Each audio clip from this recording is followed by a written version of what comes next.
Thank you Jesus. Hallelujah, होशन्ना मेरे प्रभु। आपके नाम की स्तुति हो, आपके नाम की महिमा हो।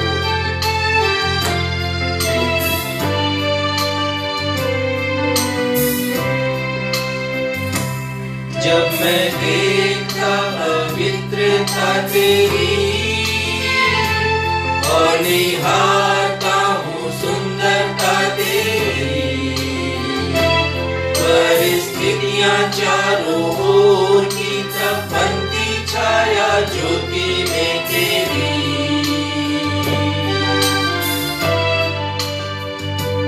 आता जब आनंद तेरी करीबी का, मेरी मर्जी पर होता तेरा कब्जा, परिस्थितियां चारों ओर की तब बनती छाया ज्योति में तेरी। मैं करता स्तुति आराधना तेरी,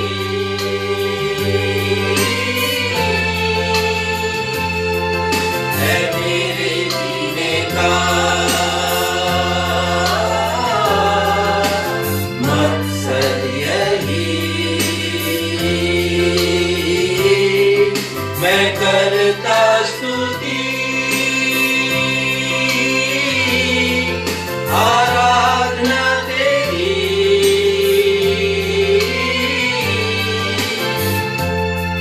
है मेरे जीने का मकसद यही, है मेरे जीने का मकसद यही, है मेरे जीने का मकसद यही।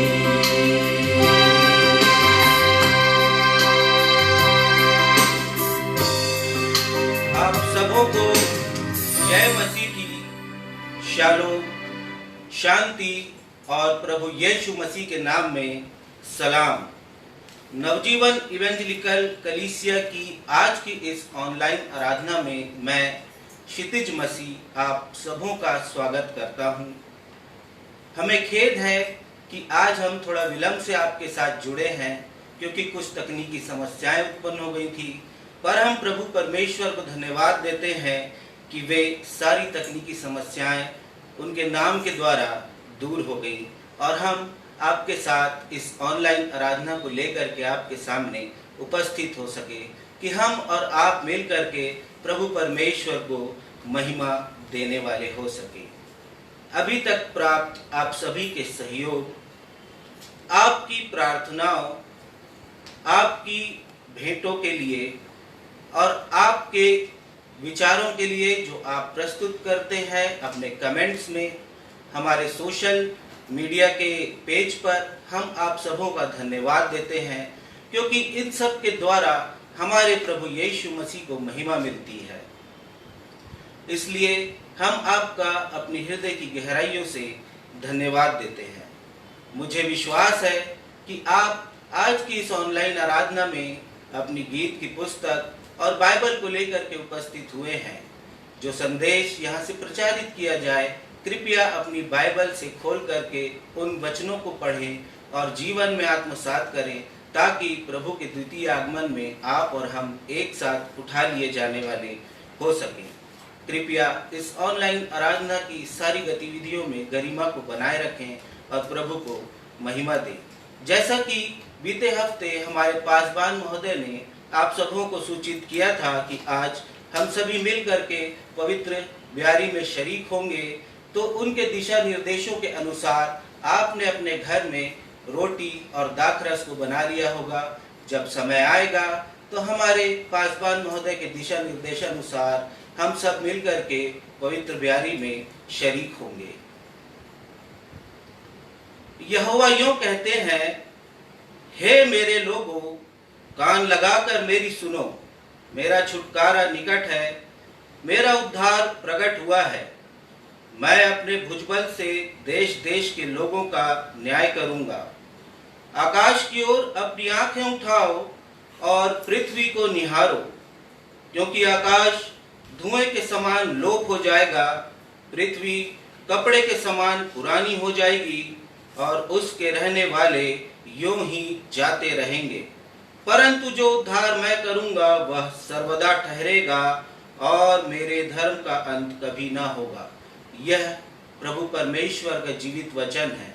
और प्रभु ने कहा है कि मेरे धर्म का अंत कभी नहीं होगा। उनकी सच्चाई और उनके वचन अटल हैं। तो आइए हम उनको महिमा दें और अपने स्थानों पर खड़े होकर के ऊंचे स्वर से गाएंगे, जय जय प्रभु यीशु की, जय जय प्रभु यीशु की। हमको बचाने आया जगत में, उसकी स्तुति करो।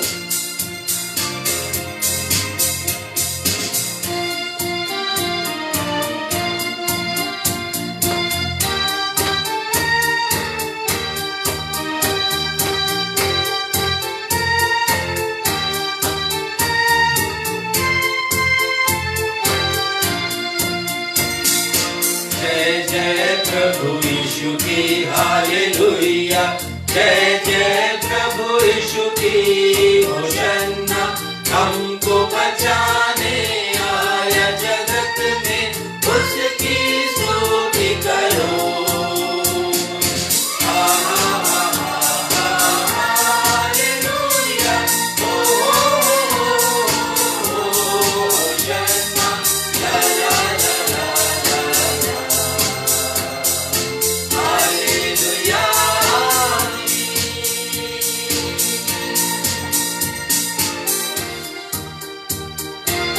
प्रभु यीशु ने 2 प्रतिज्ञाओं को पूरा किया है। उनकी जो पहली प्रतिज्ञा है कि वो उद्धार करने के लिए आए, उन्होंने उद्धार के काम को पूरा किया। और अब ये अपना दूसरी प्रतिज्ञा पूरी करने जा रहे हैं, फिर से बादलों पर आने की। सूली में इसमें धुले सब पाप, धोलो तुम भी अपने दिलों को, इसमें रहे नादार। खून की धारा बहती सूली में, इसमें धुले सब पाप, धोलो तुम भी अपने दिलों को, इसमें रहे नादार। जय जय प्रभु यीशु की हालेलुया, जय जय प्रभु यीशु की होशन्ना। हमको बचाने आया जगत में, उसकी स्तुति करो।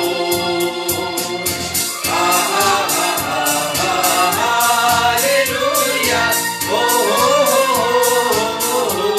होशन्ना, ला ला ला ला ला, हालेलुया।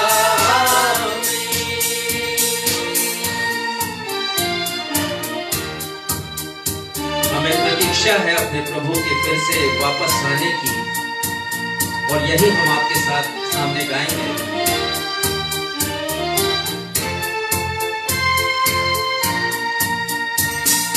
वापस आता मेरा प्रभु जी, ले जाएगा साथ।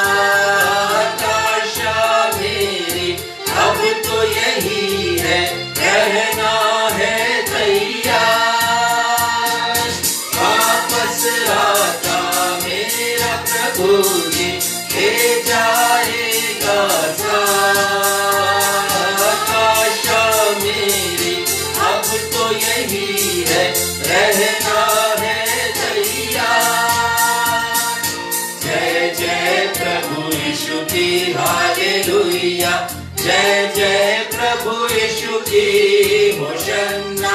हमको बचाने आया जगत में, उसकी स्तुति करो।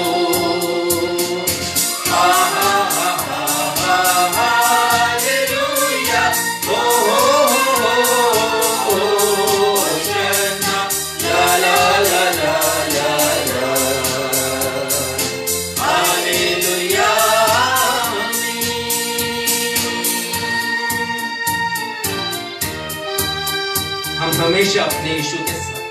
साथ होंगे जब वो आएंगे हमें बादलों पर लेने के लिए।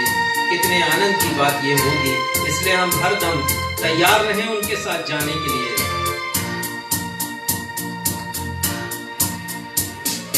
हरदम होंगे साथ यीशु के, खुशी और शांति आराम आएगा वक्त लेने तुमको, रहना तुम तैयार। हरदम होंगे साथ यीशु के, खुशी और शांति आराम आएगा वक्त लेने तुमको, रहना तुम तैयार। जय जय प्रभु यीशु की हालेलुया, जय जय प्रभु यीशु की होशन्ना। हमको बचाने आया जगत में, उसकी स्तुति करो। हा हा हा हा हा हालेलुया, हो होशन्ना, ला ला ला ला ला ला। हालेलुया आमीन, हालेलुया आमीन, हालेलुया आमीन।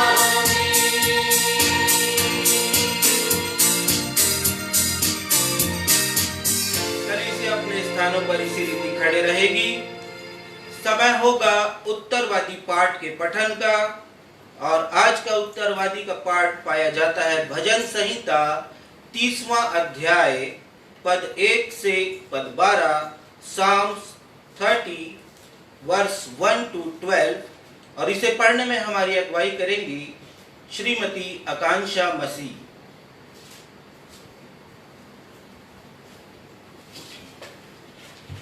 मैं उत्तरवादी पाठ के लिए आप लोगों के सामने पढ़ लूंगी भजन संहिता 30 उसके पद 1 से लेकर 12 तक, साम 30 वर्स 1 to 12। हे यहोवा, मैं तुझे सराहूंगा क्योंकि तूने मुझे खींचकर निकाला है और मेरे शत्रुओं को मुझ पर आनंद करने नहीं दिया। हे मेरे परमेश्वर यहोवा, मैंने तेरी दुहाई दी और तूने मुझे चंगा किया है। हे यहोवा, तूने मेरा प्राण अधोलोक में से निकाला है, तूने मुझको जीवित रखा और कब्र में पड़ने से बचाया है।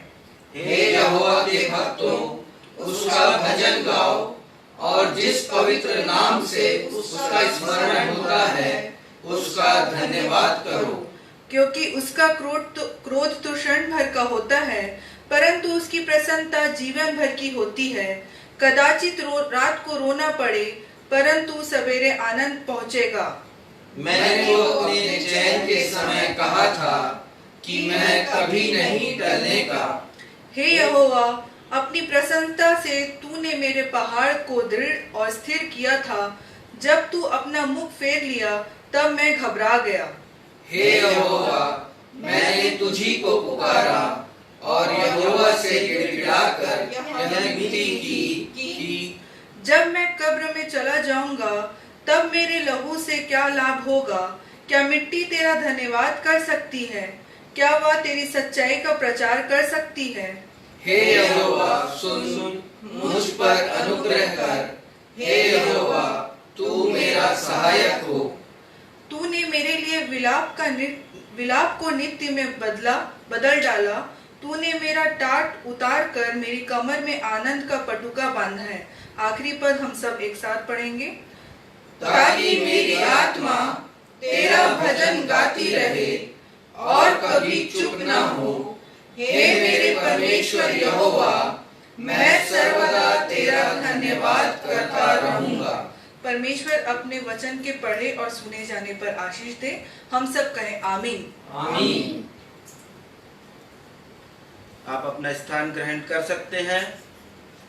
समय होगा कि हम अपनी प्रार्थनाओं को, निवेदनों को आराधना के इस समय परमेश्वर के चरणों पर रखें, उनसे वर मांगें, उनको धन्यवाद दें। और समय होगा हमारी कलीसिया के पासवान रेवरेंड राजेश मसीह को कि वो प्रार्थना में हमारी अगुवाई करें।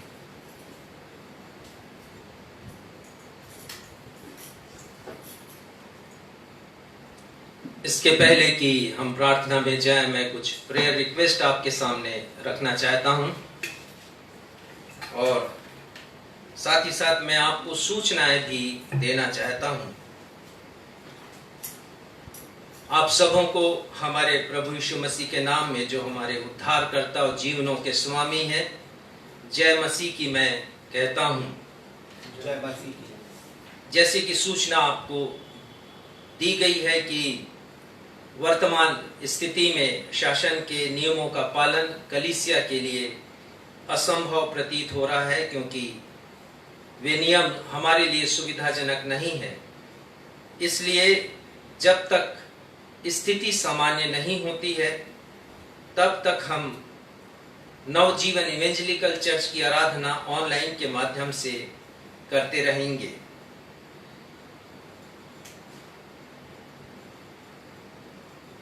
इस सप्ताह यद्यपि हमने पिछले सप्ताह आपको सूचना दी थी कि झुग्गीवासी 80 परिवारों को पॉलीथीन का तिरपाल हम देंगे, लेकिन हम इसलिए नहीं दे पाए क्योंकि जो अच्छी क्वालिटी का पॉलीथीन है वो आया नहीं, और संभवतया वो कल आ चुका होगा। और हम अनुमान कर रहे हैं कि कल हम झुग्गी निवासियों के स्थल पर जाएंगे, जो 4 स्लम एरिया हैं बिलासपुर के, और वहां पर प्रति वर्षानुसार 80 परिवारों को मानसून के पूर्व हम पॉलीथीन के तिरपाल का वितरण करेंगे, ताकि वे अपनी झोपड़ियों को ढांक सके, जिससे मानसूनी वर्षा से उनकी झोपड़ी की सुरक्षा हो और साथ ही साथ उनके सामानों की भी सुरक्षा हो सके। मैं धन्यवाद देना चाहता हूं कि इस कार्य के लिए हमारे कुछ परिवारों ने आर्थिक सहयोग प्रदान किया है और हम उनको हृदय से धन्यवाद देते हैं। साथ ही साथ आपको एक और अच्छी सूचना मैं देना चाहता हूं। पामगढ़ एक ऐसा क्षेत्र है जहां पर हमारी कलीसियाएं हैं, और वहां एक गांव है कोसीर, जहां हमारे पास्टर डीहू मार्डिकल रहते हैं, और वो रजिस्टर्ड मेडिकल प्रैक्टिशनर भी हैं, और साथ ही साथ कम्युनिटी हेल्थ प्रोवाइडर हैं शासन की तरफ से। उन्होंने हमारे सामने एक विचार रखा। पिछले रविवार के संदेश को जब उन्होंने सुना, और उन्होंने सुना कि कैसे सूबेदार के हृदय में अपने नौकर के प्रति संवेदना आई, उसने उसके दुख को समझा, तो उनके मन में ये आया कि क्यों ना हम उस क्षेत्र के बहुत से लोगों के मध्य में स्वास्थ्य सेवाएं, जो प्राइमरी स्वास्थ्य सेवा है, प्राथमिक स्वास्थ्य सेवा, और जो फर्स्ट एड की सेवा है, वो हम दे सके। उन्होंने हमसे संपर्क किया और हमारी समिति ने निर्णय लिया कि वहां पर एक प्राथमिक स्वास्थ्य केंद्र खोला जाएगा नवजीवन सेवा समिति के माध्यम से। और वहां के लोग जो कि इस समय बड़ी विपन्नता में हैं, क्योंकि आप जानते हैं कि बहुत से लोग पलायन करके आए हैं, और जहां पर वो गए थे आर्थिक लाभ कमाने के लिए, तो लॉकडाउन के कारण उनके पास जो कुछ भी था वो उन्होंने खर्च कर दिया, और बचा कुचा पैसा उन्होंने आने जाने में खर्च कर दिया। अभी उनके पास कुछ भी नहीं है, कोई रोजगार भी नहीं है उनके पास। तो बड़ी विपदा की स्थिति है ऐसे लोगों के मध्य में, और उपचार के लिए वो जाएं तो जाएं कहाँ। यदि कोई डॉक्टर के पास जाता है तो वो 500 या 1000 रुपए की दवाइयां लिख देते हैं। तो बहुत बड़ा संकट है ऐसे लोगों के मध्य में, जो कि आर्थिक परेशानियों से होकर के गुजर रहे हैं। तो आप सभी के सहयोग से हमने निश्चय किया है कि वहां पर हम स्वास्थ्य सेवाएं दें, वहां पर कुछ ऐसी दवाइयां हम रखें जो आयुर्वेदिक दवाई हैं, जो होम्योपैथी की दवाई हैं, और जो एलोपैथी की दवाई हैं, जिससे तुरंत आराम उनको कम से कम मिल सके और आगे की चिकित्सा के लिए वे किसी बड़े चिकित्सालय में जा सके। इस काम में सहयोग देने के लिए मैं डॉक्टर संदीप चरण को और डॉक्टर प्रवर व्यवहार को हृदय से धन्यवाद देता हूं कि उन्होंने इस काम में अपना सहयोग प्रदान करने का की प्रतिज्ञा हमसे की है और परमेश्वर से उनके लिए मैं आशीष की प्रार्थना करता हूँ। प्रभु आश्चर्यजनक रूप से हमारी सेवाओं के लिए आर्थिक दान उपलब्ध करा रहे हैं। आप में से बहुत से लोगों ने हमें आर्थिक दान दिया है और इसके लिए हम आपके हृदय से शुक्रगुजार हैं। हम धन्यवाद देते हैं क्योंकि हमारी जो सेवा है नवजीवन की, हम किसी से प्लेज नहीं भरवाते हैं अपनी कलीसिया में, और ना ही जैसा मैंने पहले बताया कि हम किसी को सदस्यता देते हैं, क्योंकि हम परमेश्वर के वचन के अनुसार चलते हैं और हम चाहते हैं कि लोग दिल खोल करके प्रभु के कार्य के लिए अपना सहयोग दें। आपके सामने अपने एक भाई का उदाहरण देना चाहूंगा जो बहुत विपन्न स्थिति में इस समय है। उनके पास कोई नौकरी नहीं है, उनका कोई व्यवसाय नहीं है, केवल कुछ पैसा उनके पास आता है किराए के माध्यम से, और वो हमारी कलीसिया में आते हैं और वो प्रति माह कुछ न कुछ ऐसे कार्यों के लिए हमें देते हैं, और साथ ही साथ वो प्रत्येक सप्ताह का जो भी उनकी ऑफरिंग है घर में इकट्ठा करते और आकर के फिर यहाँ पर हमें देते हैं। वो हमारे लिए एक बहुत बड़ा तोहफा है इस कार्य के लिए, क्योंकि वो अपनी सारी आजीविका हमको दे देते हैं। और ऐसे विधवा के लिए प्रभु यीशु मसीह ने सभी के सामने उसकी प्रशंसा की। ऐसी विधवा को की प्रशंसा यीशु मसीह ने की और हम भी उनकी तारीफ करते हैं उस भाई की, और उम्मीद करते हैं कि हमारे वे लोग भी जो हमारे इस कार्यक्रम के सहभागी हैं, वे भी ईमानदारी के साथ, यदि कलीसिया नहीं आ रहे हैं तो अपने प्रति सप्ताह का ऑफरिंग, प्रति सप्ताह की जो भेंट है, उनके जन्मदिवस की भेंट है, उनके विवाह एनिवर्सरी की जो भेंट है, वो प्रभु को अवश्य वो समर्पित करें, अर्पित करें।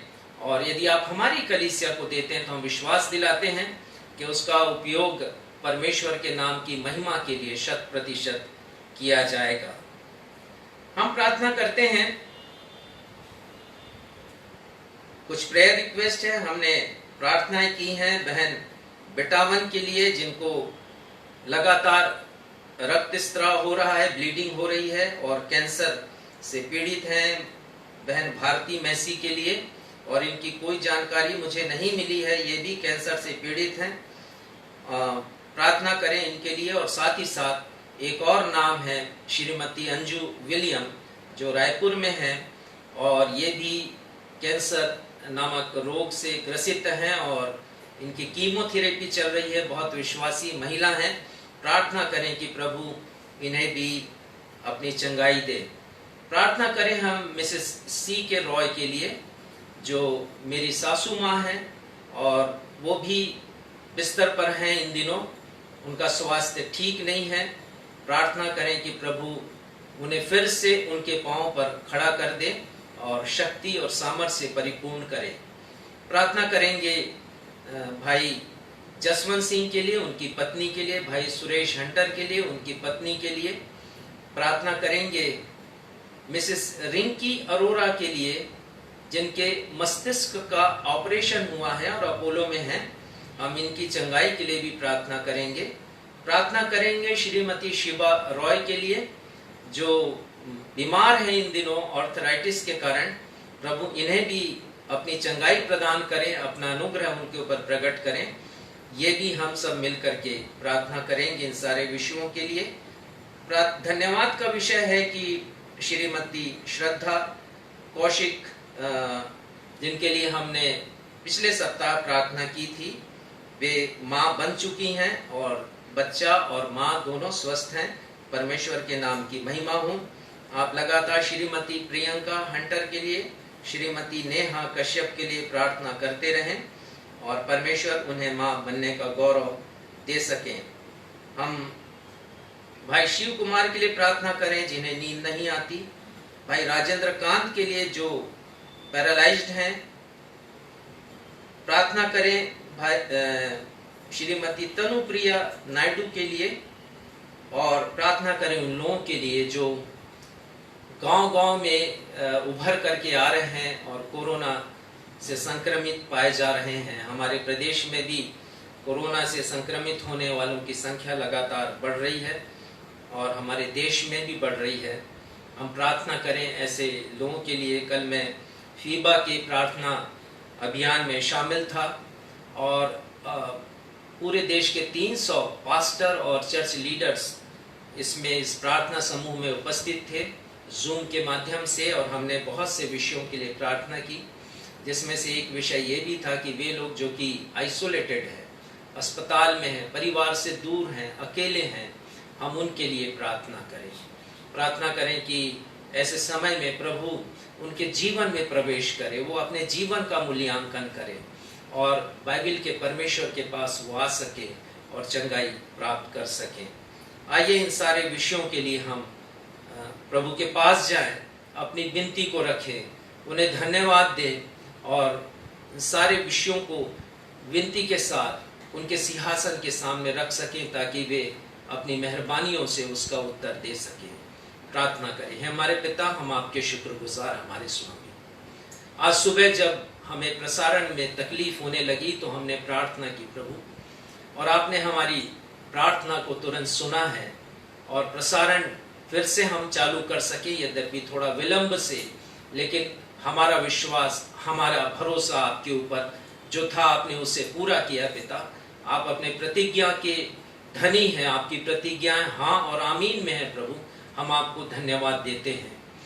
प्रार्थना करते हैं पिता कि जबकि कल हम बिलासपुर के 4 स्लम क्षेत्रों में जाएंगे, झुग्गी निवासियों के बीच में जो झोपड़ियों में रहते हैं, टूटी फूटी झोपड़ियों में पिता, हम प्रार्थना करते हैं जबकि हम जाकर के उन्हें पॉलीथीन का तिरपाल देंगे, आपका अनुग्रह हो हमारे ऊपर हो पिता, मेरे ऊपर हो और सक्षम के ऊपर हो और अनीश मसीह के ऊपर हो पिता, हम अनीश चरण के ऊपर हो। हम प्रार्थना करते हैं प्रभु, हम सब आपके द्वारा संभाले जाएं और कोरोना वायरस के संक्रमण से खुद को बचाएं और उनके मध्य में हम सहायता का काम कर सकें। प्रार्थना करते हैं पिता जबकि पामगढ़ क्षेत्र के कोसीर गांव में हम एक जन स्वास्थ्य केंद्र खोलना चाह रहे हैं जहां पर प्राथमिक चिकित्सा मिल सके, गरीब लोगों को हम मुफ्त में दवाइयां दे सकें पिता, उनका प्राथमिक उपचार कर सके।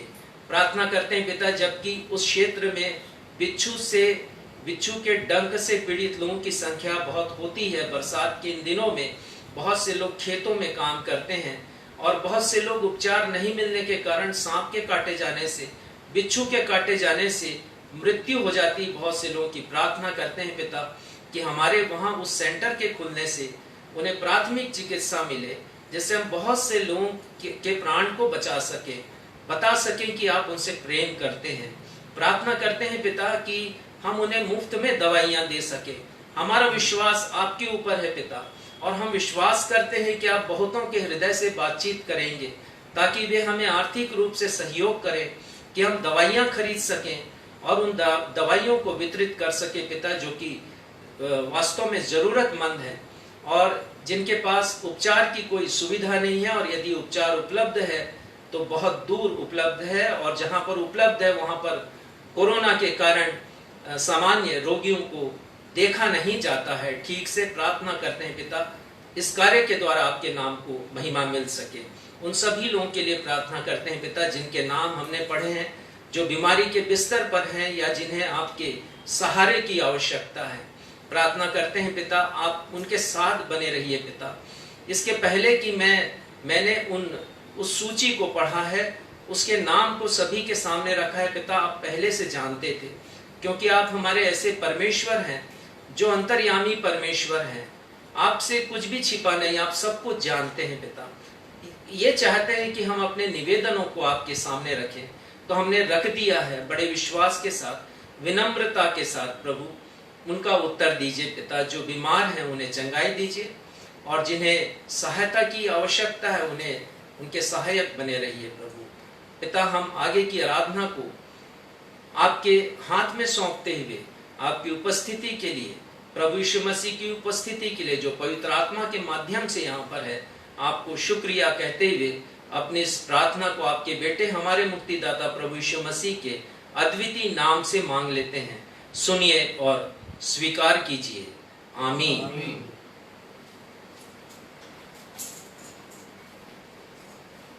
मेरा विश्वास है कि आपने बड़े ध्यान से प्रार्थना के विषयों को सुना होगा। आप अपने हर दिन की प्रार्थना में इन विषयों को उठाइए, इन्हें याद कीजिए, क्योंकि जब आप और हम एक मन और एक चित्त होकर के परमेश्वर से प्रार्थना करेंगे तो वो सुगंध द्रव्य की मानिंद उन तक पहुंचेगी और आने वाले दिनों में परमेश्वर उनका जवाब देंगे और बहुत सी गवाहियां आने वाले दिनों में हम सुनने वाले हो सकेंगे।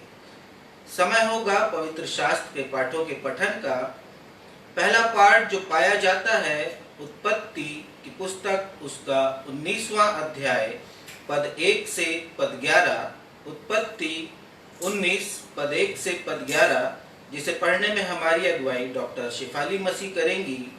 और दूसरा पाठ जो नए नियम की पुस्तक प्रकाशित वाक्य में पाया जाता है, 3रा अध्याय पद 7 से पद 8।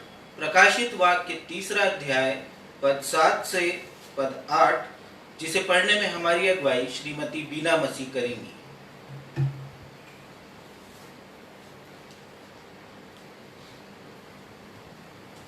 आप सबों को जय मसीह की। जय मसीह की। पवित्र शास्त्र में से निकाल लेंगे उत्पत्ति 19 1 से लेके 11 तक। सांझ को वे दो दूत सदोम के पास आए और लूत सदोम के फाटक के पास बैठा था। उनको देखकर वह उनसे भेंट करने के लिए उठा और मुंह के बल झुककर दंडवत कर कहा, हे मेरे प्रभुओं, अपने दास के घर में पधारिए और रात भर विश्राम कीजिए और अपने पांव धोइए, फिर भोर को उठकर अपने मार्ग पर जाइए। उन्होंने कहा, नहीं, हम चौक ही में रात बिताएंगे। पर उसने उनसे बहुत विनती करके उन्हें मनाया, इसलिए वे उसके साथ चलकर उसके घर में आए और उसने उनके लिए भोजन तैयार किया और बिना खमीर की रोटियां बनाकर उनको खिलाई। उनके सो जाने से पहले सदोम नगर के पुरुषों ने, जवानों से लेकर बूढ़ों तक, वरन चारों ओर के सब लोगों ने आकर उस घर को घेर लिया और लूत को पुकार कर कहने लगे, जो पुरुष आज रात को तेरे पास आए हैं वे कहाँ हैं? उनको हमारे पास बाहर ले आ कि हम उनसे भोग करें। तब लूत उनके पास द्वार के बाहर गया और किवाड़ को अपने पीछे बंद करके कहा, हे मेरे भाइयों, ऐसी बुराई ना करो। सुनो, मेरी 2 बेटियां हैं जिन्होंने अब तक पुरुष का मुंह नहीं देखा। इच्छा हो तो मैं तुम्हें तुम्हारे पास बाहर ले आऊं और तुमको जैसा अच्छा लगे वैसा व्यवहार उनसे करो, पर इन पुरुषों से कुछ ना करो, क्योंकि ये मेरी छत तले आए हैं। उन्होंने कहा, हट जा। फिर वे कहने लगे, तू एक परदेशी होकर यहाँ रहने के लिए आया, पर अब न्याय भी बन बैठा है, इसलिए अब हम उनसे भी अधिक तेरे साथ बुराई करेंगे। और वे उस पुरुष लूत को बहुत दबाने लगे और किवाड़ तोड़ने के लिए निकट आए। तब उन अतिथियों ने हाथ बढ़ाकर लूत को अपने पास घर में खींच लिया और किवाड़ को बंद कर दिया, और उन्होंने क्या छोटे क्या बड़े सब पुरुषों को जो घर के द्वार पर थे अंधा कर दिया। अतः वे द्वार को टटोलते टटोलते थक गए। परमेश्वर हमारे इस वचन के पढ़े और सुने जाने पे आशीष दे। हम सब कहें आमीन। आमीन।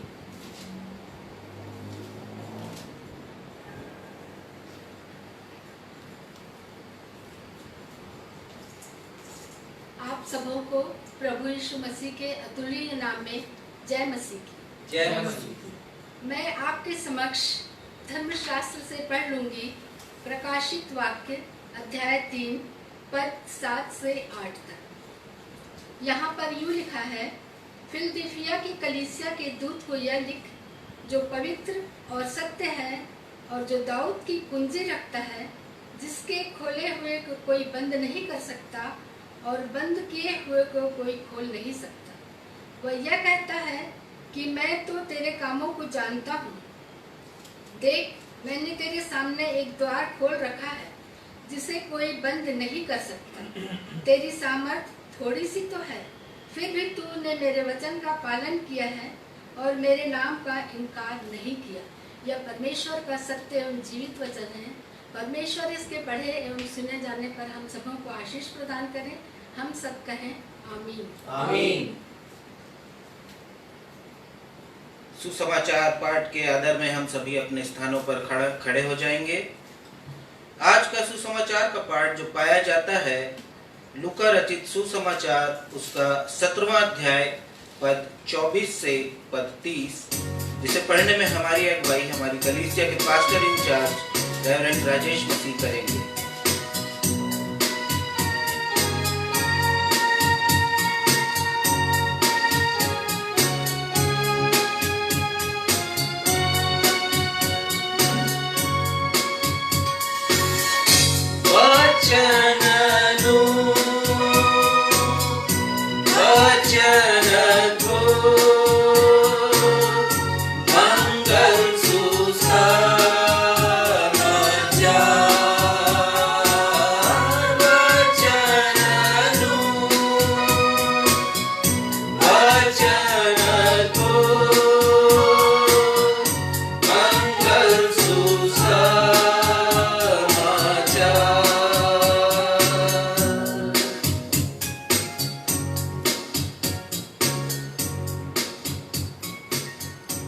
आज का सुसमाचार का पाठ लूका रचित सुसमाचार उसका 17वां अध्याय पद 24 से लेकर के पद 30 तक। और यहां इस प्रकार लिखा है, क्योंकि जैसे बिजली आकाश की एक ओर से कौंध कर आकाश की दूसरी ओर चमकती है, वैसे ही मनुष्य का पुत्र भी अपने दिन में प्रकट होगा। परंतु पहले अवश्य है कि वह बहुत दुख उठाए और इस युग के लोग उसे तुच्छ ठहराएं। जैसा नूह के दिनों में हुआ था, वैसा ही मनुष्य के पुत्र के दिनों में भी होगा। जिस दिन तक नूह जहाज पर न चढ़ा, उस दिन तक लोग खाते पीते थे और उनमें ब्याह शादी होती थी। तब जल प्रलय ने आकर उन सब को नाश किया। और जैसा लूत के दिनों में हुआ था कि लोग खाते पीते, लेन देन करते, पेड़ लगाते और घर बनाते थे। परंतु जिस दिन लूत सदोम से निकला, उस दिन आग और गंधक आकाश से बरसी और सबको नाश कर दिया। मनुष्य के पुत्र के प्रकट होने के दिन भी ऐसा ही होगा। यह प्रभु यीशु ख्रिस्ट का सुसमाचार है। हे प्रभु यीशु ख्रिस्ट, आपके नाम की महिमा हो। हम सब कहें आमीन। आमीन।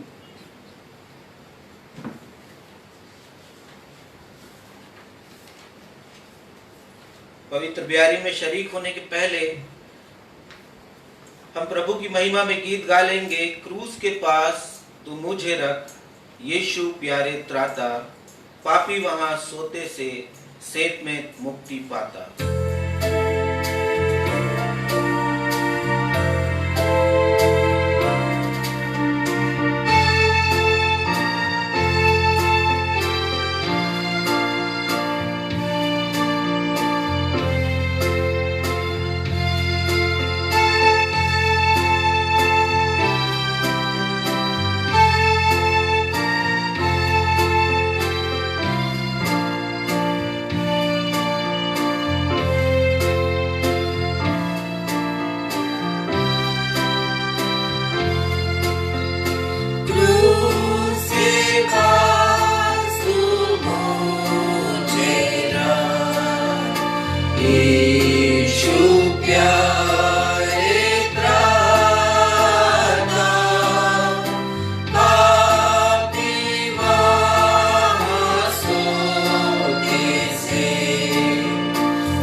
इस गीत को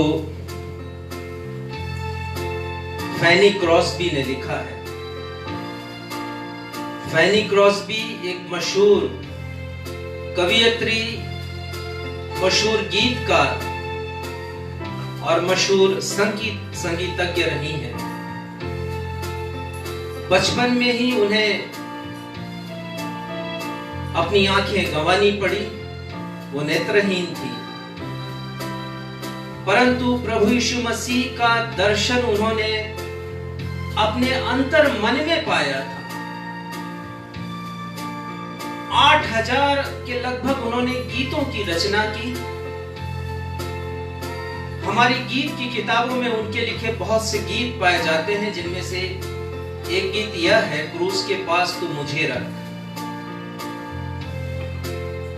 सन 1820 में उनका जन्म हुआ। 95 इयर्स की आयु में, 95 वर्ष की उम्र में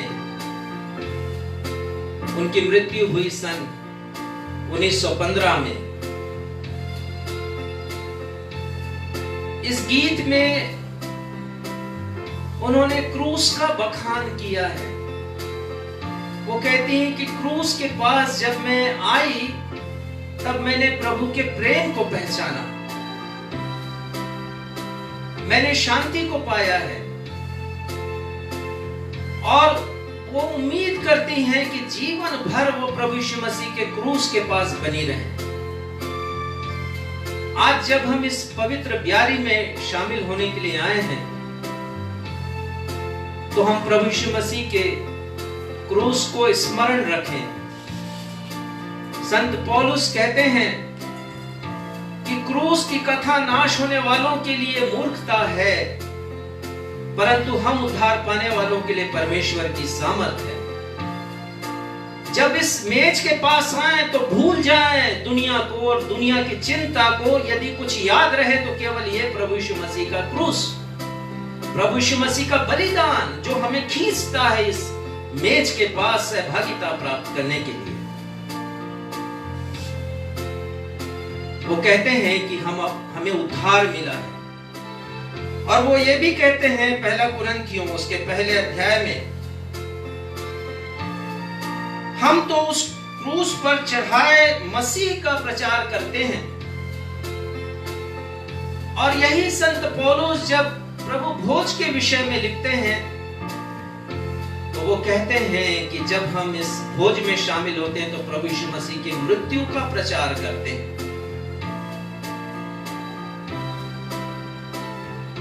वो कहते हैं कुरिन्थियों की कलीसिया को कि जब मैं तुम्हारे पास आया तो एक ही एजेंडा, एक ही विषय था मेरे पास। दूसरे अध्याय में वो कहते हैं कि मैं प्रभु यीशु मसीह के क्रूस को छोड़ और किसी बात को मैं नहीं जानता। आज जबकि कलीसिया आई है सहभागिता प्राप्त करने के लिए, मेज की सहभागिता को, हम प्रभु यीशु मसीह के क्रूस को स्मरण रखें। आइए हम मेज की सहभागिता में शामिल हों। और जैसा निर्देश मैंने आप सभी को दिया कि आप लोगों ने रोटी तैयार की ली होगी, प्रभु भोज की रोटी, विशेष रोटी, और आपने दाखरस भी तैयार कर लिया होगा और आप पात्रों में उसे रखा होगा। यदि आपने टेबल सजाई है और आपने उन्हें ढांक कर रखा है तो उस वस्त्र को आप वहां से उठा लीजिए, और आपने ढांक कर रखा है तो उसे आप खोल लीजिए। और उसके बाद इस मेज की सहभागिता में हम आगे बढ़ेंगे। वचन कहता है कि जिस रात प्रभु यीशु मसीह ने अंतिम ब्यारी अपने शिष्यों के साथ की, ब्यारी के उपरांत उन्होंने रोटी हाथ में ली, उसे तोड़ी, शिष्यों को दी और कहा, ये मेरी देह है जो तुम्हारे लिए दी जाती है। और वचन कहता है उसी प्रकार उन्होंने ब्यारी के उपरांत अपने हाथ में कटोरा लिया, परमेश्वर को धन्यवाद दिया, वो धन्यवाद उनकी मृत्यु का। उन्होंने कहा कि ये मेरा रक्त है, ये रक्त मेरी नई वाचा का है, मेरा रक्त जो बहाया जाने वाला है बहुतों के पापों की क्षमा के लिए। उन्होंने कहा, ये दाखरस प्रतीक है उस रक्त का, और उन्होंने कहा कि तुम सब इसमें से पियो, ये वाचा का, नई वाचा का रक्त है। तो आइए हम इस मेज की सहभागिता को प्राप्त करें और एक प्रार्थना हम करेंगे।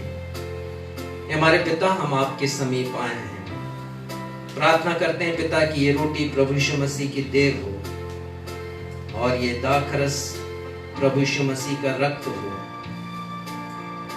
हम स्मरण करें पिता उनके बलिदान को जो क्रूस पर उन्होंने दिया, क्रूस की गाथा को हम स्मरण करें, प्रचार करें पिता प्रभु यीशु मसीह का, उनके महान बलिदान का।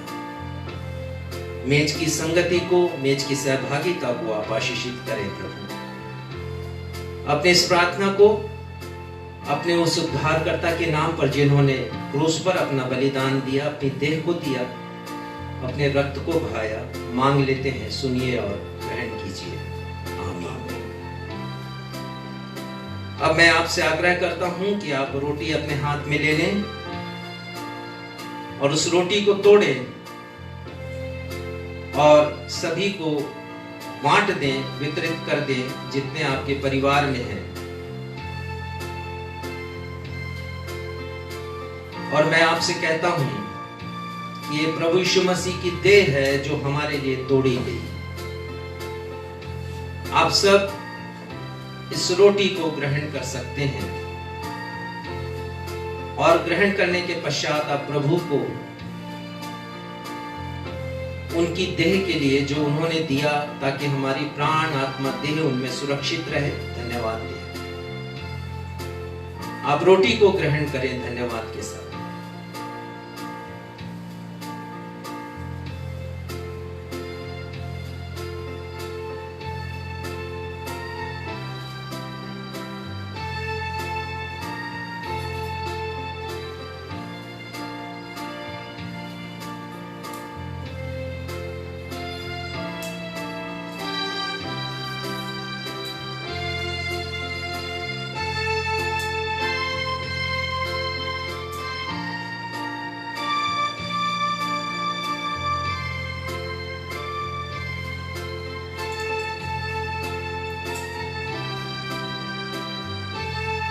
प्रभु यीशु मसीह ने अपने हाथ में कटोरा लिया था। अभी दाखरस का कटोरा या जिसमें भी, जिस पात्र में रखा है, उसे आप उठा लें और उसे ग्रहण करें। आप एक के बाद एक सब कोई ग्रहण करें। यह प्रभु यीशु मसीह का रक्त है जो बहुतों के पापों की क्षमा के लिए बहाया जाता है। हम सब इसे विश्वास से ग्रहण करें। आप इसे ग्रहण कर सकते हैं।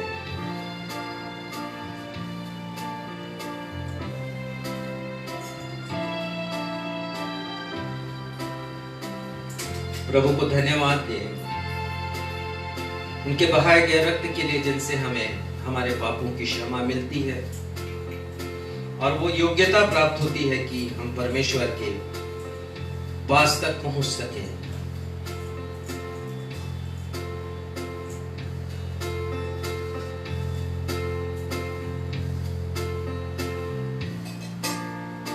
आइए हम सब मिलकर के प्रभु की प्रार्थना कहेंगे। हे हमारे पिता, आप जो स्वर्ग में हैं, आपका नाम पवित्र माना जाए, आपका राज्य आए, आपकी इच्छा जैसे स्वर्ग में पूरी होती है वैसे इस पृथ्वी पर भी हो। हमारे दिन भर की रोटी आज हमें दीजिए और जैसे हमने अपने अपराधियों को क्षमा किया वैसे हमारे अपराधों को क्षमा कीजिए और हमें परीक्षा में नहीं लाइए बल्कि बुराई से बचाइए, क्योंकि राज, पराक्रम और महिमा सदा आपके हैं। आमीन।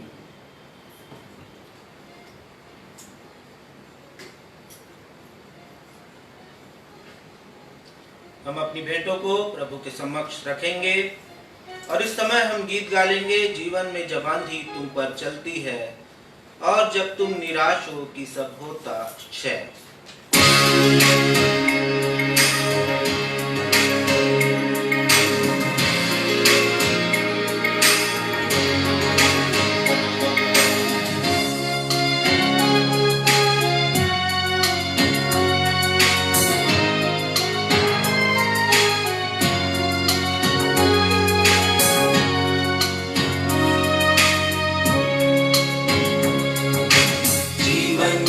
जब आंधी तुम पर चलती है और जब तुम निराश होती सब उदास है, तीनों सारी आशीष तीनों नाम बना और तुम विस्मित होके देखकर क्रिस्त के काम, आशीष तीनों तीनों नाम बना, आशीष तीनों देखो क्रिस्त के काम, आशीष तीनों तीनों नाम बना और तुम विस्मित होके देखकर क्रिस्त के काम।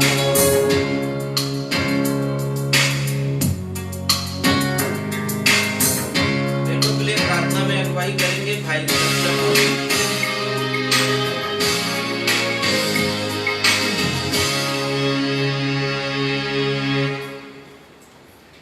आइए इन भेंटों के लिए हम परमेश्वर पिता से प्रार्थना करें, आशीष की कामना करें। हे हमारे सर्वशक्तिमान पिता परमेश्वर, एक बार फिर से हम सब आपके चरणों के समीप आते हैं, आपके कदमों के करीब आते हैं प्रभु जी। इस छोटी सी भेंट को लेकर के प्रार्थना और विनती करते हैं प्रभु कि ये भले ही छोटी सी भेंट है, परंतु हम जानते हैं प्रभु कि ये छोटी सी भेंट यदि आपके द्वारा आशीषित हो तो ये बहुत बड़े कार्य में इस्तेमाल में लाई जा सकती है प्रभु।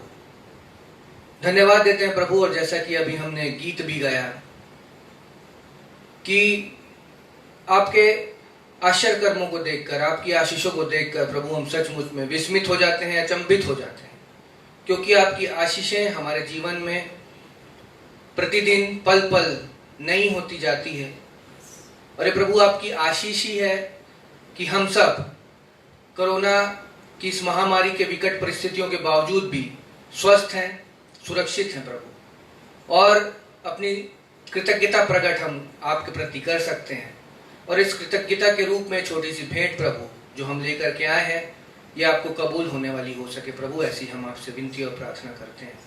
इस भेंट का उपयोग जब आपके राज्य की बढ़ोतरी के लिए, आपके सुसमाचार के प्रचार के लिए किया जाता है, तो प्रभु जिस प्रकार से आपने 5 रोटी और 2 मछली के द्वारा हजारों को तृप्त किया, इस भेंट के द्वारा भी प्रभु हम आपके वचन को लेकर के बहुत से लोगों तक, हजारों लोगों तक, उनकी आत्माओं को हम आपके वचन से तृप्त करने वाले हो सके, ऐसे विनती और हम प्रार्थना आपसे करते हैं प्रभु। एक बार फिर से हम सब अपने आप को जो यहाँ मौजूद हैं और अपने अपने घरों पर मौजूद हैं आपके समर्थी हाथों में सौंपते हैं, आगे की आराधना को आपके हाथों में सौंपते हैं। प्रार्थना और विनती करते हैं प्रभु कि इससे पहले कि हम आज का संदेश सुने, जो आप हमसे बातचीत करना चाहते हैं उसे सुने, हम अपने अपने हृदय को भी तैयार करने वाले हो सके।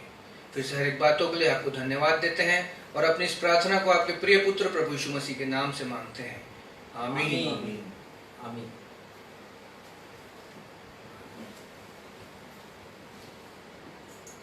हमने प्रभु की देह और रक्त के आत्मिक भोजन को ग्रहण कर लिया है। समय होगा कि हम प्रभु के वचन की रोटी को ग्रहण करें।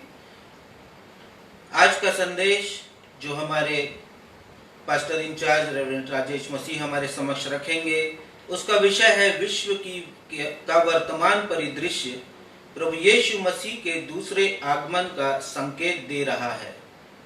The present scenario of this world speaks about second coming of Jesus। आइए आज का संदेश हम अपने पासवान महोदय से सुन लेंगे।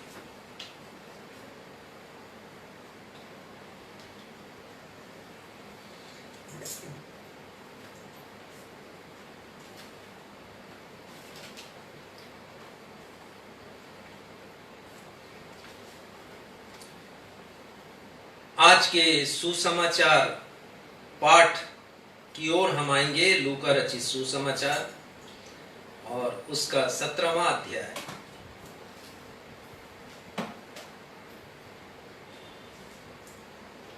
यदि हम उसके पद 24, 26, 27, 28 और 29 को पढ़ें तो इन पदों में हमें अद्भुत तुलनात्मक सामंजस्य नजर आता है। कंपैरेटिव हार्मोनी जिसको हम कह सकते हैं। यदि तुलना करें तो एक रूपता नजर आती है कुछ बातों में। यहां पर प्रभु यीशु मसीह इन पदों के माध्यम से अपने द्वितीय आगमन के समय में पाई जाने वाली परिस्थितियों की चर्चा कर रहे हैं। पद 30 में लिखा है, पढ़िए। मनुष्य के पुत्र के प्रकट होने के दिन भी ऐसा ही होगा। मनुष्य के पुत्र के प्रकट होने के दिन भी ऐसा ही होगा। कैसा होगा? कैसा होगा वो दिन? जब भी मैं कल्पना करता हूं उस दिन की, तो मैं सोचता हूं कि क्या मैं उन सौभाग्यशालियों में से होऊंगा जो प्रभु को साक्षात अपनी आंखों से बादलों पर आते हुए देखेंगे। और मेरी दिली चाहत है कि मैं देखूं। अभी गीत भी हमने यही गाया आपके सामने, आएगा वह लेने तुमको। और आगे गीत की पंक्तियां कहती हैं कि हमें तैयार रहना है। प्रभु कहते हैं कि मेरे प्रकट होने के दिन भी ऐसा होगा। कैसा माहौल होगा, कैसी परिस्थितियां होंगी, कैसा घटना चक्र होगा, घटना चक्र का पहिया कैसे घूमेगा। विश्व की धार्मिक, सामाजिक, राजनीतिक, पारिवारिक, भूगोलिक, आर्थिक दशा कैसी होगी जब प्रभु यीशु मसीह आएंगे। आइए उन पदों को देखते हैं और हम ये देखेंगे कि तुलनात्मक सामंजस्य या तुलनात्मक एक रूपता उन पदों की कैसी है। पद 24 पढ़िएगा। क्योंकि जैसे बिजली आकाश के एक छोर से कौंधकर आकाश के दूसरे छोर तक चमकती है, वैसे ही मनुष्य का पुत्र भी अपने दिन में प्रकट होगा। जैसे बिजली आकाश की एक छोर से कौंधकर दूसरी कौंध तक, दूसरी छोर तक चमकती है, और आगे कहते हैं वैसे, जैसे वैसे। और यही तुलनात्मक एक रूपता है जिसके बारे में आज हम चर्चा करेंगे। यीशु कहते हैं वैसे ही मनुष्य का पुत्र भी अपने दिन में प्रकट होगा। यहां पर प्रभु यीशु मसीह के द्वितीय आगमन की तुलना आकाशीय बिजली से की गई। और हम सब जानते हैं कि आकाश में जब बिजली चमकती है या कौंधती है तो वो अचानक कौंधती है। किसी को पता नहीं है, कुछ कैलकुलेशन नहीं है कि वो बिजली कब कौंधेगी। पहली बार अचानक चमकती है और दूसरा प्रकट रूप में चमकती है। हम उस कौंध को, उस चमकने को अपनी आंखों से देख सकते हैं। प्रभु यीशु मसीह का आगमन भी ऐसे ही होगा, अचानक होगा, प्रकट रूप में होगा। उसके बाद 26 पद पढ़िए। प्रभु यीशु मसीह कुछ परिस्थितियों की चर्चा कर रहे हैं।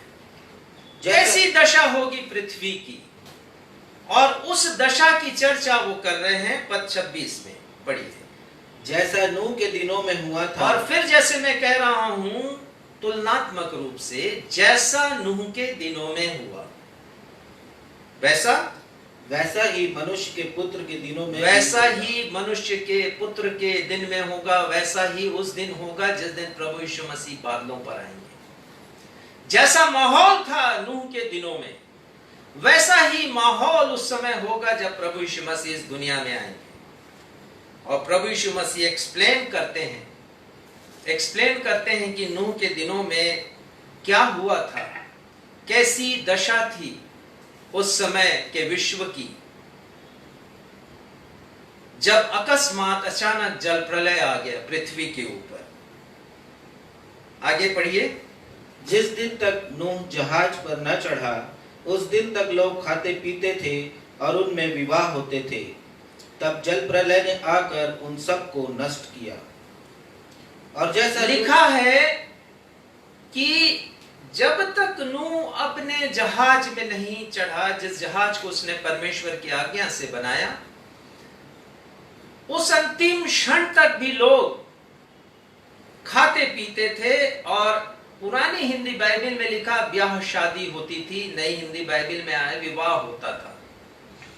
लेकिन जो पुराना है वो ज्यादा अच्छा अनुवाद है, मैं समझता हूं। पर बात यह है कि इसमें बुराई क्या है? खाते पीते थे, अच्छी बात है, खाना चाहिए, पीना चाहिए। पी के खाना नहीं चाहिए, लेकिन खा के इंसान पी तो सकता है। फर्क है भाषा में। और लिखा है ब्याह शादी होती थी। क्या बुरा है? ये तो हम सब इसमें से होकर के गुजरते। मैं यहां यदि खड़ा हूं तो एक विवाह के ही कारण, विवाह के बाद खड़ा हूं आपके सामने। मेरे बच्चे यहां पर, बहुएं हैं। आवश्यक है जीवन में, खाएंगे पिएंगे नहीं तो मर जाएंगे, और सामाजिक रीति से वंश को बढ़ाने के लिए विवाह भी आवश्यक है। क्या तात्पर्य है प्रभु यीशु मसीह का? मैं बिल्कुल नहीं समझता था, आपको स्पष्ट रूप से बताऊं, जब तक मैंने इसे ढूंढा नहीं इस सप्ताह। और इसे समझने के लिए हमें ग्रीक भाषा देखना पड़ेगा, जिस भाषा में मूल रूप से नया नियम लिखा गया है। खाते के लिए जो शब्द आया वो है एस्थीओ, और इसका मतलब यह है कि लालच से भर करके खाना, बहुत खाना, बहुत भोजन करना, बेहिसाब खाना। बहुत से लोग खाने के लिए जीते हैं, अच्छा खाना चाहिए उनको मतलब यह है कि वो खाएं और खाते चले जाएं। बहुत से लोग नॉन वेज के शौकीन हैं, बहुत से लोग मिर्च मसाले के शौकीन हैं। खाने के लिए जीना, एस्थीओ। खाते पीते, खाते तो देख लिया, पीते या पीना जो शब्द आया है, बड़ा प्यारा शब्द है ये। और हमारे हिंदी भाषा का भी जो शब्द है, मेरे को लगता है इसी से उत्पत्ति हुई है इसकी, वो है पीनो पियो पू। पीनो पियो पू, और इसका मतलब है शराब पीना, और ऐसा पीना कि उसका कोई हिसाब ना हो। इसका एक अर्थ यह है शराब को अपने बदन में सोख लेना, जब तक वो शराब पहुंचे नहीं गले के नीचे, तब तक इंसान को चैन नहीं आना। छक कर पीना, ये मतलब है। अब जब हम इस मतलब से होके गुजरते हैं, तब हमें यीशु के कहने का तात्पर्य समझ में आता है, और उस जमाने की दशा हमको पता चलती कि नूह के समय लोग बहुत खाने के शौकीन थे, आराम तलब लोग थे, बेहिसाब खाने के लिए उनको मिला करता था, और छक करके वो लोग पिया करते थे। और उसके बाद यीशु कहते हैं कि ब्याह शादी होती थी। हिंदी बाइबल में जो नया अनुवाद है वो तो केवल विवाह की बात करता है, लेकिन ये मुझे अच्छा लगा पुराना अनुवाद। ब्याह के लिए जो शब्द आया ग्रीक भाषा में वो है गैमियो, और गैमियो का अर्थ है to wed of either sex.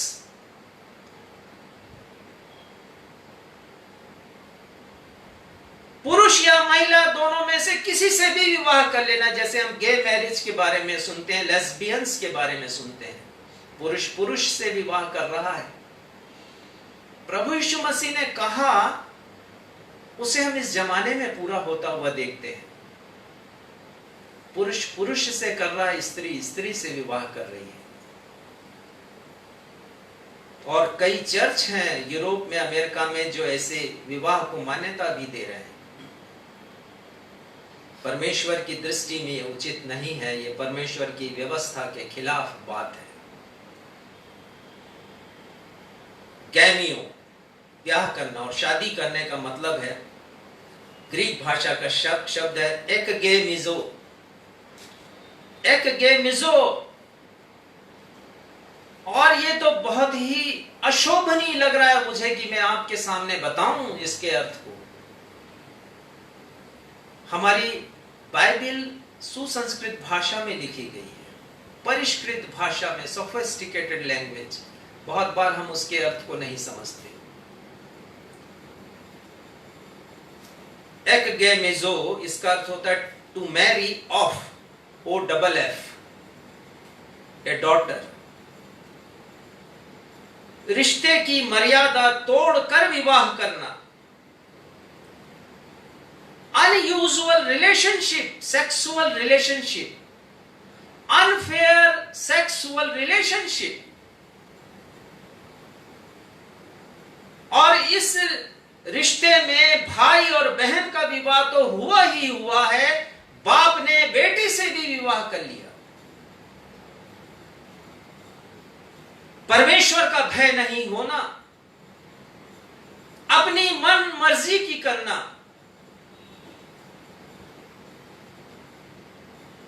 जिस दिन तक नूह जहाज पर नहीं चढ़ा उस दिन तक लोग ऐसा करते रहे। चलिए कुछ व्याख्या देखेंगे। उत्पत्ति 6 निकाल लीजिए, पहला पद पढ़िएगा, लेकिन इसमें बहुत सी बातों को मैं अभी आपको समझाऊंगा नहीं। बहुत से लोगों के ये प्रश्न भी होते हैं 6वें अध्याय का पहला पद, लेकिन मैं अपने विषय को लेकर अभी आगे बढ़ूंगा। 6वें अध्याय का पहला पद आप पढ़िएगा। फिर जब मनुष्य भूमि के ऊपर बहुत बढ़ने लगे और उनके बेटियां उत्पन्न हुई, तब परमेश्वर, यहाँ ध्यान दीजिए, बेटियां उत्पन्न हुई। हाँ, दूसरा पद। तब परमेश्वर के पुत्रों ने मनुष्य की पुत्रियों को देखा कि वे सुंदर हैं, और उन्होंने जिस जिसको चाहा उनसे विवाह कर लिया। अब यदि इस दूसरे पद के पहले भाग को आप छोड़ दें अभी के लिए, उसकी व्याख्या फिर मैं किसी दिन आपके सामने करूंगा। अंतिम हिस्से में आइए। सो उन्होंने जिस जिसको चाहा उससे ब्याह कर लिया। स्पष्ट है, बहुत स्पष्ट है। जिस जिसको चाहा, भाई ने बहन को देखा, खूबसूरती को देखा, लिखा ही है सुंदर है। बाप ने देखा, और ये घटना हम अभी पढ़ते हैं। यदि आप अखबार पढ़ने के शौकीन हैं तो आपको ऐसे विवरण 2-4 दिनों में एक आध नजर आ ही जाएंगे, जैसा नूह के दिनों में हुआ था। और 5वें पद को पढ़िएगा। इसी को यहोवा ने देखा कि मनुष्यों की बुराई पृथ्वी पर बढ़ गई है। परमेश्वर की नजरों में ये सब होता है। हम ये ना सोचें कि यदि मजदूर सड़कों पर हैं, वो लाचारी में हैं, भूखे में हैं, तो परमेश्वर ने नजरें छिपा ली हैं। ये परमेश्वर के ध्यान में नहीं है। परमेश्वर सब कुछ देखते हैं। परमेश्वर ने देखा, परमेश्वर ने देखा लिखा है। और क्या देखा कि मनुष्यों की बुराई पृथ्वी पर बढ़ गई है, और उनके मन के विचार में जो कुछ उत्पन्न होता है सो निरंतर बुरा होता है। कंटिन्यूअसली ये काम होता रहा, लगातार ये काम होता रहा, कई वर्षों तक ये काम होता रहा। और उसके बाद 6वें पद में लिखा है, पढ़िए। और यहोवा पृथ्वी पर मनुष्य को बनाने से पछताया, और वह मन में अति खेदित हुआ। परमेश्वर, पछताना तो मनुष्यों को था, पश्चाताप करना था मनुष्यों को, लेकिन अद्भुत है कि परमेश्वर पश्चाताप कर रहे हैं, पछता रहे हैं। परमेश्वर, क्यों बनाया मैंने इनको? क्या सोच के बनाया था? क्या ये कर रहे हैं ये लोग? आदम हवा को अलग अलग बनाया परमेश्वर ने, आशीषित किया परमेश्वर ने, वो फूलो फलो पृथ्वी पर समा जाओ। लेकिन ये घृणित काम ये लोग करने लगे। ना सिर्फ खा रहे हैं, पी रहे हैं, पर ब्याह कर रहे हैं, शादी कर रहे हैं, जो अनयूजुअल है, अनफेयर है। मेरा प्रश्न आपसे है, जब आप इस दशा को देखते हैं, इस परिस्थिति को देखते हैं,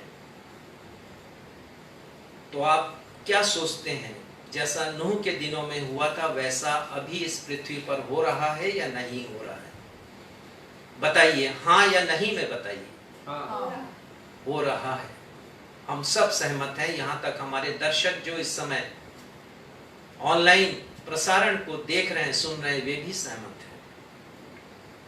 ये प्रभु यीशु की भविष्यवाणी थी हमारे आज के युग के तकदीर को लेकर, और वो शनय शनय पूरी होती जा रही है। धीरे धीरे पूरी हो रही है। परमेश्वर ने सोचा, 7वें पद में लिखा उत्पत्ति 6:7 में, कि मनुष्य को जिसकी सृष्टि मैंने की है पृथ्वी के ऊपर से मिटा दूंगा। और यदि ये परिस्थिति है वर्तमान विश्व की, ये परिदृश्य है यदि,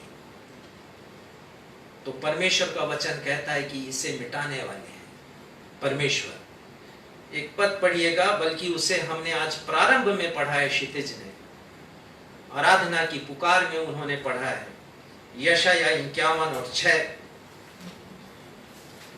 यहां लिखा है, आकाश की ओर अपनी आंखें उठाओ, पृथ्वी को निहारो। प्रभु यीशु मसीह ने कहा कि जब तुम इन बातों को होता हुआ देखो तो आकाश की ओर देखना, आकाश की ओर देखना, परमेश्वर को देखना। और वचन यहां पर कहता है, आकाश की ओर आंखें उठाओ, पृथ्वी को निहारो, उस दशा को, परिस्थिति की विवेचना करो, विश्लेषण करो।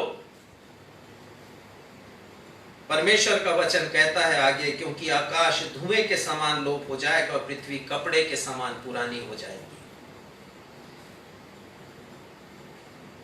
पृथ्वी पर रहने वाले यूं ही जाते रहेंगे, यशायाह ने लिखा, यशायाह 51 और उसके 6वें पद को मैं पढ़ रहा हूं। लेकिन एक आशा है, उम्मीद है मेरे और आपके लिए।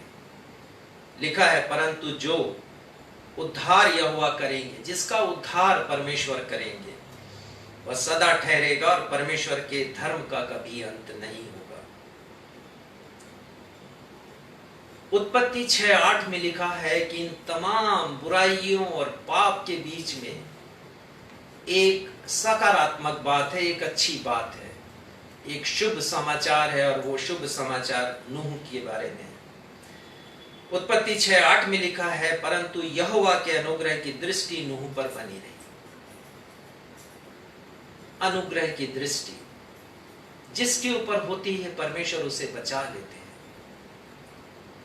आज जबकि परिस्थितियां नूह के समय की हैं, जैसा नूह के दिनों में हुआ था, प्रभु यीशु मसीह कहते हैं वो वर्तमान विश्व का परिदृश्य है, जो संकेत दे रहा है प्रभु यीशु मसीह के आगमन की।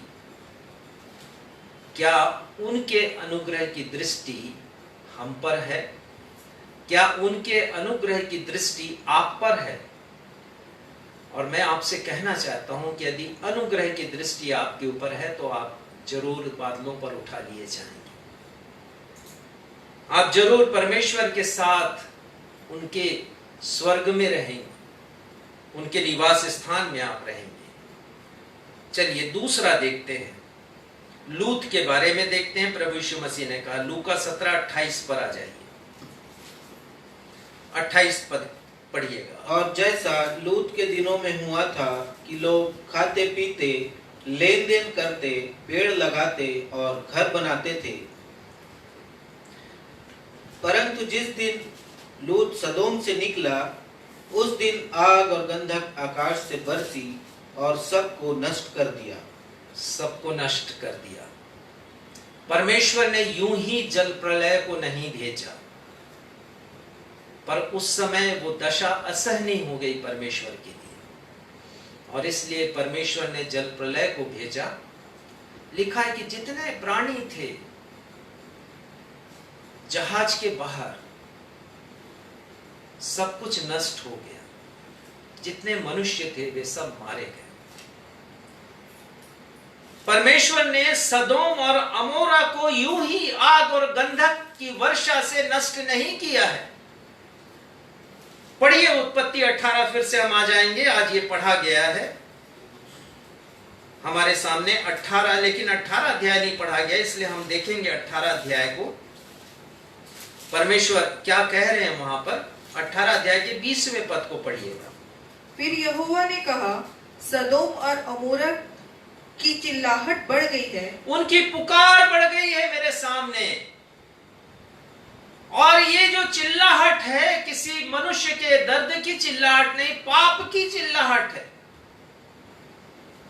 पढ़िए आगे लिखा है, और उनका पाप बहुत भारी हो गया। उनका पाप बहुत भारी हो गया है।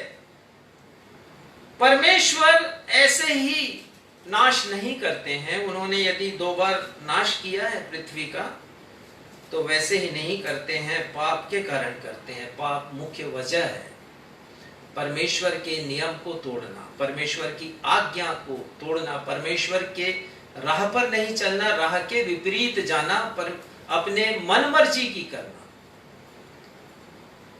और वो असहनीय होता है।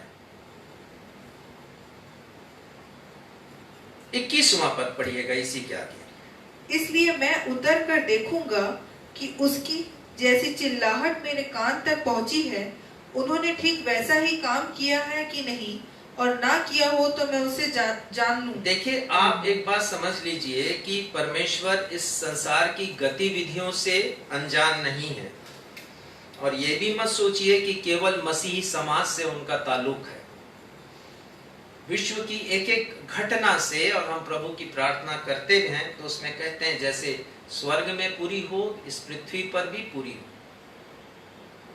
हम प्रार्थना करते हैं, परमेश्वर अनजान नहीं है। यहां पर परमेश्वर इब्राहिम से बातचीत कर रहे हैं, और परमेश्वर कह रहे हैं इसलिए मैं उतर कर देखूंगा कि जो दृश्य मेरे सामने है सदोम अमोरा का, उसमें वास्तविकता कितनी, यद्यपि परमेश्वर को मालूम है वास्तविकता, लेकिन मेरे और आपके समझाने के लिए उन्होंने जो सत्य घटना का विवरण यहां पर मूसा के माध्यम से दिया है, उसे हम देखेंगे। परमेश्वर स्वयं आ गए यहां पर अपने दूत के माध्यम से। उन्होंने ठीक वैसा ही काम किया है कि नहीं किया है, और नहीं किया है तो मैं उसको जान लूंगा और वहां नाश नहीं करूंगा, क्योंकि परमेश्वर ने इब्राहिम से कहा है कि मैं सदोम अमोरा को नष्ट करने पर। और फिर इब्राहिम को याद आती है लूत की, और लूत वहां रहता है सदोम में, और परमेश्वर से विनती करता है। बहुत प्यारी प्रार्थना है, कभी आपको अवसर मिले तो इसके बाद जरूर पढ़िएगा। पर मैं आगे बढ़ूंगा। 19 अध्याय का पहला पद। 2 दूत आते हैं, सदोम शहर में आते हैं। पढ़िए। सांझ को वे 2 दूत सदोम के पास आए, और लूत सदोम के फाटक के पास बैठा था।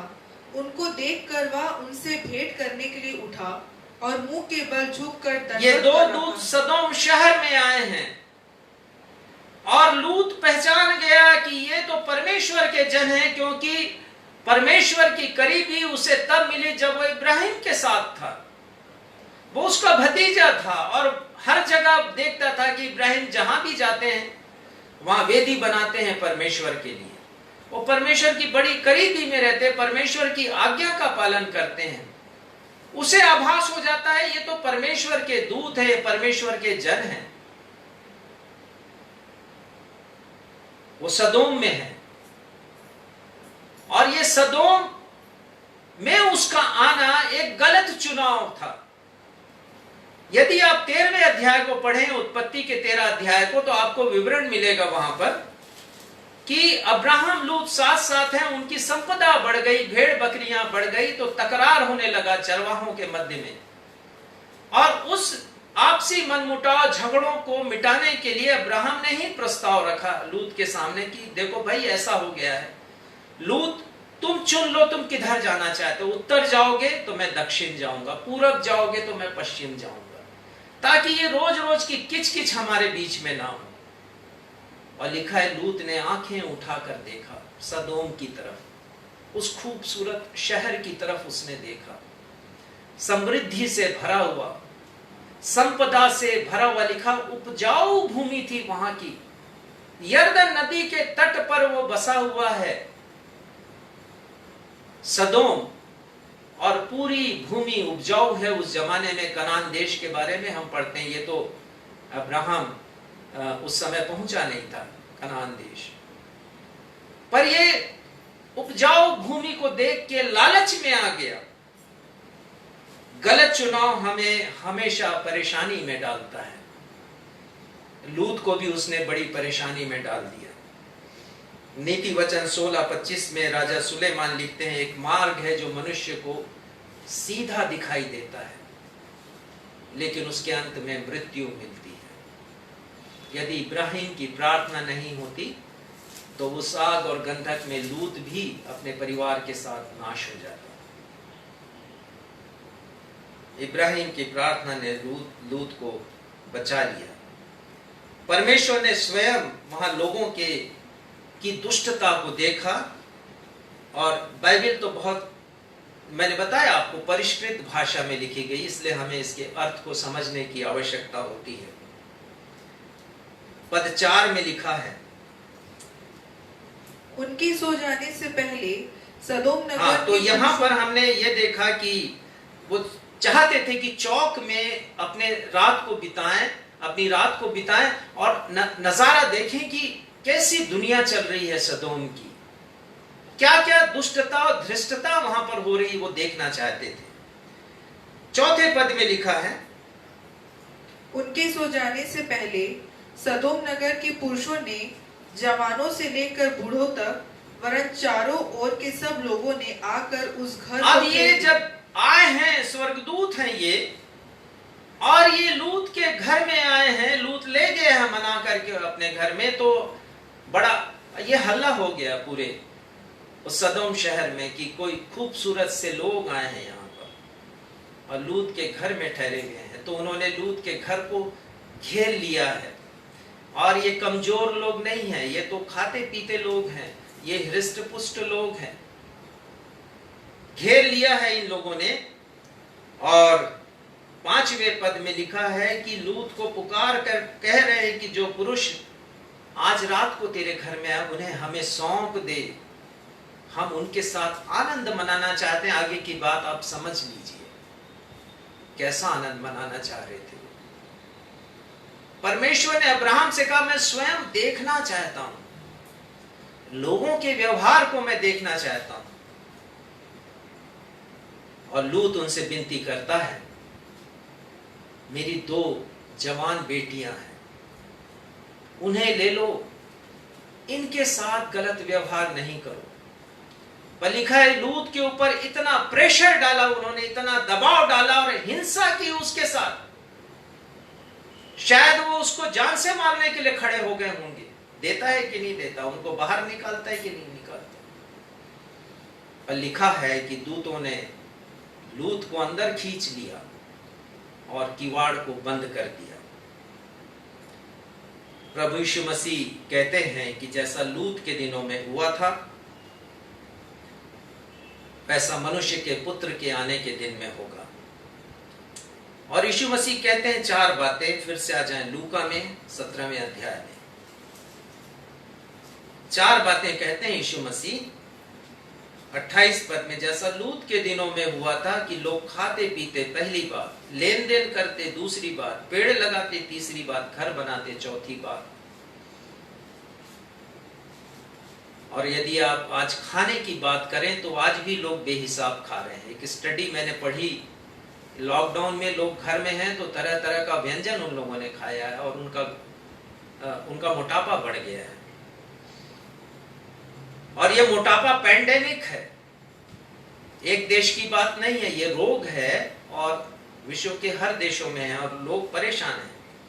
ओबेसिटी कहते हैं, फैट के बढ़ जाने को और ओवरवेट हो जाने को। और आश्चर्य की बात यह है कि एक अध्ययन में पाया गया 34 करोड़ बच्चे मोटापे का शिकार हैं, 5 से 19 वर्ष के आयु के बच्चे। और माता पिता परेशान हैं, खा भी रहे हैं खूब और फिर वजन घटाने के लिए जिम जा रहे हैं। खाने में भी पैसा खर्च कर रहे हैं लोग, वजन घटाने में भी पैसा खर्च कर रहे हैं लोग। और तो और आजकल तो बड़ी सुविधा हो गई कि आप फोन कीजिए जोमेटो को और स्विगी को। प्रभु यीशु मसीह ने कहा मेरे ये वचन नहीं है, लोग जैसे खाते थे उस युग में, आज भी लोग वैसे ही खा रहे हैं, तरह तरह का व्यंजन खा रहे हैं। हमने अपने बचपन में कुछ खास सब्जियां देखी हैं और खाने का एक पैटर्न देखा है हमने। यदि मसीह परिवारों की बात करें तो सामान्य रूप से हर परिवार में यही नजारा था भोजन का। लेकिन आज विविधता आ गई है खाने में, तरह तरह का व्यंजन है। आप YouTube पर जाइए और उस पर भोजन बनाने की विधियां देख लीजिए, जैसा लूत के दिनों में हुआ था। यीशु ने कहा नहीं है रेसिपी। टीवी खोलिए, वहां पर कई चैनल है रेसिपी के लिए, आंखों के सामने बता देंगे कि कैसा भोजन बन रहा है, और लोग खा रहे हैं, बेहिसाब खा रहे हैं। दूसरी बात, जैसा खाते वैसा पीते। यहां पर मैं दूसरा स्टैटिस्टिक्स आपको दे रहा हूं, लोग बेहिसाब पी रहे। WHO की रिपोर्ट के अनुसार विश्व के 750 करोड़ लोगों में से 200 करोड़ लोग शराब पीते हैं, और 200 करोड़ में पुरुष भी शामिल है और महिलाएं भी शामिल हैं। लॉकडाउन के बाद जब शराब की दुकानें खुली तो तस्वीरें आपने देखी होंगी, शराब के शौकीनों की तस्वीरें। 2017 में 21 अरब लीटर शराब की खपत होती थी, और 2 वर्ष में ये 35 अरब लीटर प्रति वर्ष, 70% की बढ़ोतरी हुई है। और प्रमोट कर रही सरकार, आमदनी का एक बड़ा जरिया है। दूसरी चीजों में लॉकडाउन है, लेकिन शराब की दुकानों में लॉकडाउन नहीं हुआ, हर प्रदेश में अनलॉक किया गया। तीसरी बात, प्रभु यीशु मसीह कहते हैं कि लेन देन से तात्पर्य है व्यापार, ट्रेड, कॉमर्स।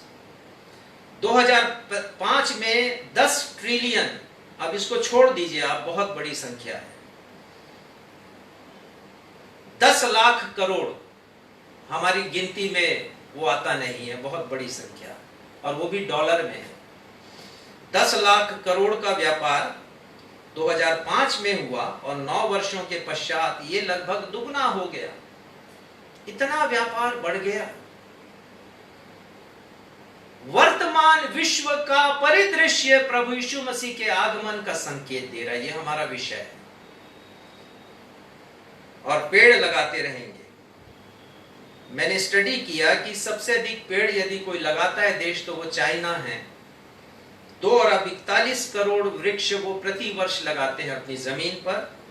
और खुशी की बात यह कि हमारा इंडिया, हमारा भारत, हमारा हिंदुस्तान भी पीछे नहीं है। दूसरे नंबर पर हिंदुस्तान है, 2 अरब 16 करोड़ वृक्ष प्रति वर्ष लगाते हैं। बहुत बड़ी संख्या है ये। प्रभु यीशु मसीह ने कहा कि वृक्ष लगाते रहेंगे।